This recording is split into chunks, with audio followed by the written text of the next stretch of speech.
So, with all the stuff going on in the world, sometimes I need to get out in my garden and do projects to take my mind off and just connect with the earth and find where the low spot was here and find the corrugated pipe that's in there. So I'm going to connect this drain basin to that part because it runs off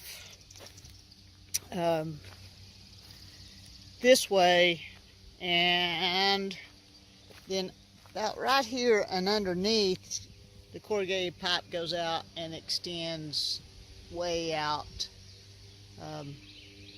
by that big rock and down, which it does good on that. However, there was this natural little ditch line that was going, that was happening, and we thought that catching some of the water up top and diverting it over would take care of this.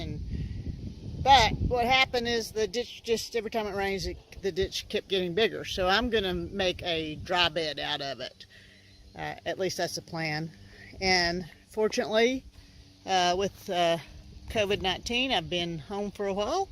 Stay home, stay safe, and this is my COVID project. So we'll keep up about how that ends up and how it goes. I'm doing a little YouTubing myself to figure out how to do this basin the best way. So more to come.